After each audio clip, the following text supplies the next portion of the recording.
In just 29 seconds, one of Hollywood's most beloved actresses went from smiling guest to furious stormout, and Stephen Colbert's mask of charm cracked wide open to reveal something uglier underneath.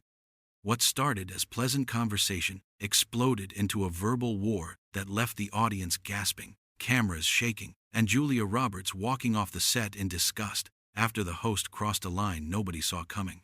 If you want daily videos exposing Hollywood's darkest scandals and the confrontations the industry tries to hide, hit that subscribe button right now.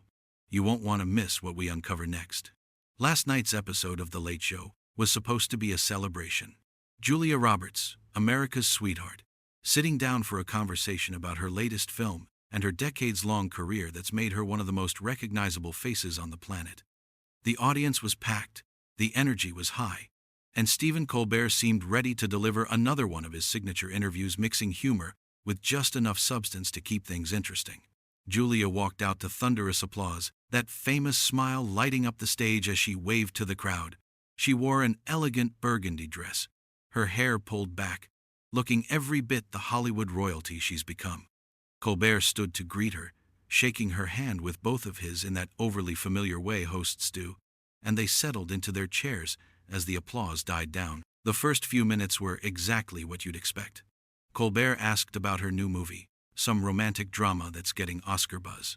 Julia talked about working with the director, shared a funny story about a scene that went wrong during filming, and the audience laughed in all the right places. Colbert did his usual shtick, making jokes, nodding enthusiastically, playing up his reactions for the camera. Everything seemed perfectly normal, perfectly scripted, perfectly safe. But then Colbert shifted gears.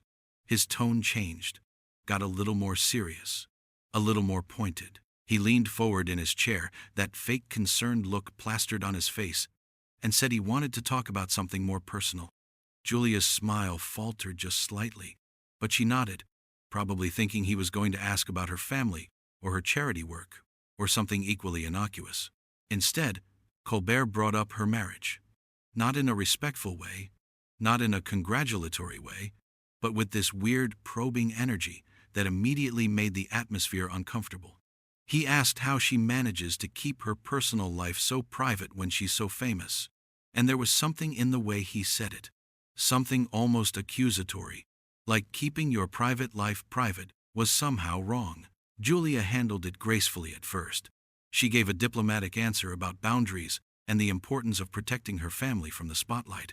She kept her tone light, tried to laugh it off, but you could see in her eyes that she was wondering where this was going. The audience sensed it too. The energy in the room shifted from warm to uncertain. Colbert wouldn't let it go. He pressed further, asking whether keeping things so locked down makes people suspicious, whether she thinks the public has a right to know more about the lives of people they've supported for decades. Julia's smile disappeared completely now. She sat up straighter, her jaw tightening, and you could see her processing what was happening, trying to figure out if this was some kind of joke or if Colbert was actually being serious. She responded more firmly this time, saying that no, actually, the public doesn't have a right to every detail of her personal life. That being an actress doesn't mean signing away her humanity or her family's privacy. Her voice had an edge to it now, polite but unmistakably irritated. The audience was dead silent, sensing that something was going very wrong very quickly. But Stephen Colbert, instead of backing off like any decent host would do when a guest is clearly uncomfortable, decided to double down. He leaned back in his chair with this smug expression and said something about how celebrities can't have it both ways, can't take the fame and fortune without giving something back, can't build careers on public adoration, and then act offended when people want to know more. The audience gasped. Not a collective gasp like in the movies, but scattered, sharp intakes of breath. A few people whispering, "Oh my God," under their breath. Julia's face went from irritated to genuinely angry.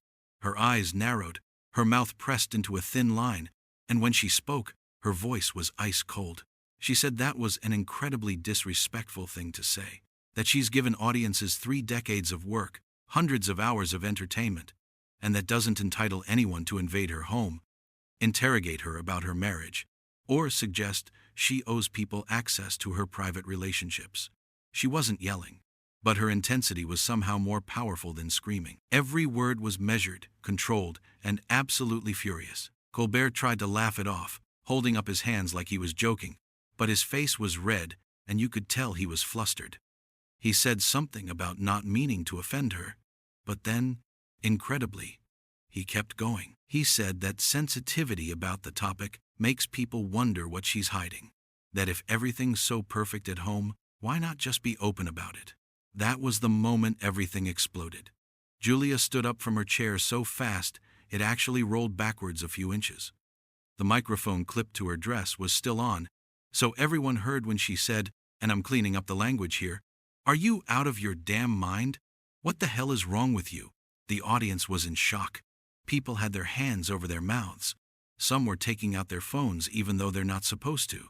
The cameramen didn't know whether to keep filming or stop. One camera swung wildly to the side before steadying again.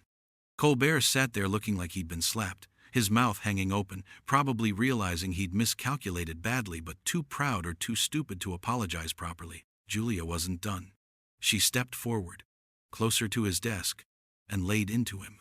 She said that this was the most unprofessional interview she'd ever experienced, that he'd invited her on the show under false pretenses, that ambushing a guest with invasive personal questions and then mocking them for setting boundaries was disgraceful behavior from someone who should know better. Her voice was shaking now, not with fear but with righteous anger. She pointed out that she'd come on his show to talk about her work, to promote a film that hundreds of people worked incredibly hard on, and instead, he'd turned it into some kind of tabloid interrogation.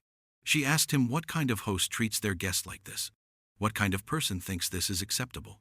Colbert finally tried to interrupt, raising his voice to talk over her, and that made everything so much worse. He said something about how she was overreacting, that it was just a question, that she was being difficult. The word difficult hung in the air like a bomb. Everyone knows what that word means when it's used to describe women in Hollywood. It's a weapon disguised as an adjective, and using it right then was possibly the dumbest thing Colbert could have done. Julia's face went from angry to absolutely livid. She took a step back, shaking her head in disbelief, and said, "Difficult? I'm difficult because I won't let you disrespect me on national television?" Her voice got louder. "You sit there in your comfortable chair with your smug little grin, and you think you can say whatever you want to whoever you want because you're the host, because you have the power in this situation. And when someone stands up for themselves, you call them difficult?" The audience started clapping. Not everyone, but enough people that it was noticeable. Supportive applause mixed with the tension. Colbert's face went from red to almost purple. He clearly wasn't used to losing control of his show like this. Wasn't used to being called out so directly and so publicly. He started to say something else, but Julia cut him off. She reached down and unclipped the microphone from her dress, placed it deliberately on his desk, and said, "I'm done here." Her voice was quieter now, but somehow more powerful. "You can air this or not, I don't care. But I'm not going to sit here and be insulted by someone who's clearly more interested in controversy than conversation." Colbert finally seemed to realize how badly he'd messed up. He stood up from behind his desk, holding out his hands, trying to de-escalate. He said something about wanting to continue the interview, that they should talk through this, but his tone was all wrong. It wasn't apologetic. It was condescending, like he was trying to calm down an irrational person, rather than addressing his own terrible behavior. Julia wasn't having it. She looked at him with such contempt that even through the camera you could feel it. She said, "You know what your problem is, Stephen? You think being funny gives you permission to be cruel. You think your audience's laughter means you're right. But tonight, you weren't funny. You were just mean. And small. And I feel sorry for you." That last sentence landed like a punch. The audience was completely silent now.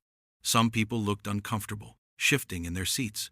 Others were leaning forward, not wanting to miss a second. The whole thing had the energy of watching a car crash in slow motion. Horrible but impossible to look away from. Colbert's face changed then. The fake charm disappeared completely, replaced by genuine anger. He pointed at Julia and his voice got sharp and defensive. He said something about how she was being overdramatic, that she was making a scene over nothing, that maybe she should think about how this looks. her losing her temper on his show. Big mistake. Huge mistake. Julia's eyes went wide, then narrowed. She laughed, but it wasn't a happy sound. It was the kind of laugh that comes right before someone says something devastating. She looked directly into the camera, then back at Colbert, and said, "How this looks? I'll tell you how this looks. This looks like a powerful man in media who got told no by a woman and couldn't handle it. This looks like someone who built a career on being likable, forgetting how to actually be a decent person. This looks like exactly the kind of behavior that makes talented people not want to do these shows anymore." She grabbed her purse from beside her chair. Colbert tried to speak again, saying something about how she was taking everything out of context, but she talked right over him. "There's no context that makes what you did okay," she said. "You invited me here. You made me uncomfortable. You pushed when I set a boundary, and then you attacked me for defending myself.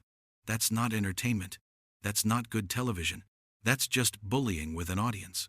The audience erupted then. Some people were clapping loudly, standing up even. Others were booing, though it wasn't clear if they were booing Julia or Colbert.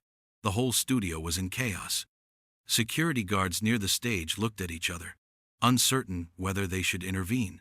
The stage manager was frantically talking into his headset. Nobody knew what to do because this kind of thing just doesn't happen on late-night shows. Julia turned to leave, but Colbert, in possibly his worst decision of the entire night, grabbed her arm to stop her. Not roughly, but enough to make her stop walking.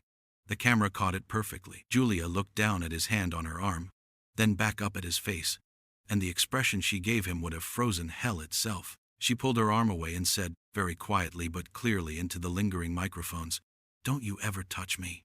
Then louder, to the whole studio, "We're done here. Completely done."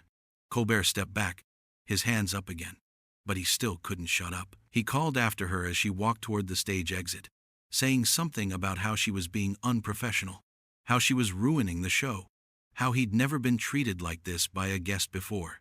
Each word he said made him look worse. The cameras followed Julia as she strode across the stage, her head held high, her posture radiating fury and dignity in equal measure. Just before she disappeared backstage, she turned back one last time. The camera zoomed in on her face, capturing every detail of her expression, tired and disappointed, and still angry. She looked at Colbert and said, "You should be ashamed of yourself." Then she looked at the audience, and her face softened just slightly. "Thank you to those of you who spoke up. It matters." And then she was gone. The sound of her heels clicking on the stage floor faded as she pushed through the backstage door and disappeared from view. The door swung shut behind her with a heavy thud that the microphones picked up clearly. The audience sat in stunned silence, not knowing whether to clap or boo or just sit there in shock. Stephen Colbert stood alone on his stage, his desk between him and the audience, looking completely lost. His face was still red, his expression caught between anger and embarrassment, and the dawning realization that this was going to be a disaster for him. The cameras stayed on him for another few long seconds, capturing his discomfort in high definition, before finally cutting away. The show went to commercial break, but everyone in that studio knew they'd just witnessed something unprecedented. One of the biggest movie stars in the world had just walked off one of the biggest talk shows on television. And she'd done it because the host had crossed every line of professional decency and then refused to acknowledge it. This wasn't a planned publicity stunt. This wasn't manufactured drama for ratings. This was real, raw, and absolutely unforgettable. Julia Roberts didn't come back. She walked out of that studio, got in her car, and left. The ultimate power move, the perfect exit, leaving Colbert to deal with the wreckage of his own making.